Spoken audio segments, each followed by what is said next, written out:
ইমাম রইসুদ্দিন কে হত্যা করা হয়েছে হক কথা বলার কারণে, সদা সত্য কথা বলার কারণে। ইমাম রইসুদ্দিনকে যারা অন্যায়ভাবে খুন করেছে তাদেরকে আল্লাহ পাক রব্বুল আলামিন কখনো ছাড় দিবেন না, কখনো ছেড়ে দিবেন না। আল্লাহ পাক রব্বুল আলামিন কঠিন থেকে কঠিন শাস্তির ব্যবস্থা তার জন্য রেখেছেন। যারা অন্যায়ভাবে একটা মানুষকে হত্যা করবে আল্লাহ পাক রব্বুল আলামিন তাদেরকে কখনো ছাড় দিবেন না। কারণ দয়াল নবীজি হাদিস শরীফের মধ্যে বলেছেন, আল উলামা ওয়ারাসাতুল আম্বিয়া, নবীর ওয়ারিস হলো আলেম।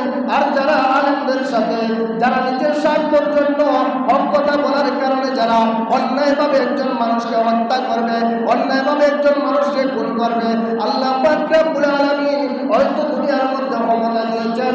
ও দুনিয়ার মানুষে, এই ক্ষমতা শুধু দুনিয়ার মধ্যে, আল্লাহ কাউকে দুনিয়ার মধ্যে শাস্তি দেন, আবার কার জন্য পরকালের মধ্যে কঠিন শাস্তির ব্যবস্থা করে রেখেছেন।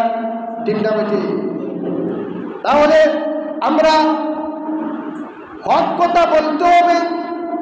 যদি জীবনও চলে যায় তারপরে হক কথা বলতে হবে।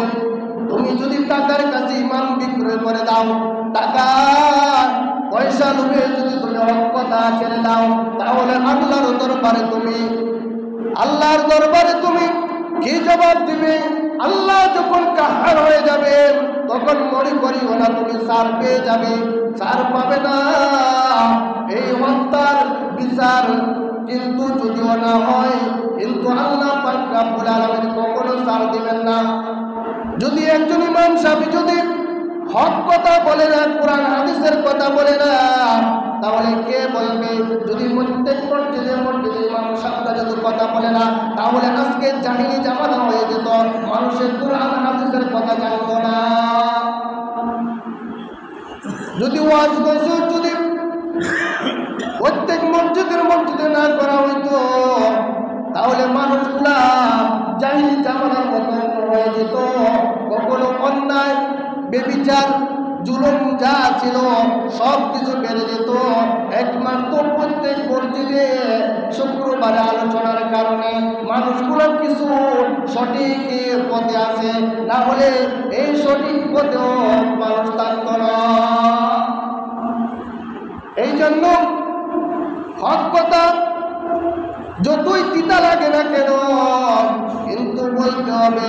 আল্লাহ পাক রব্বুল আলামিন হাদিস শরীফের মধ্যে দয়াল নবীজি বলেন, যে ব্যক্তি ইচ্ছা করে একটা মিথ্যা কথা বলবে, ওই ব্যক্তিকে আল্লাহ পাক রব্বুল আলামিন ৭০,০০০ বছর একটা মিথ্যা কথা বলার কারণে জাহান্নামের আগুনে জ্বালাইবা।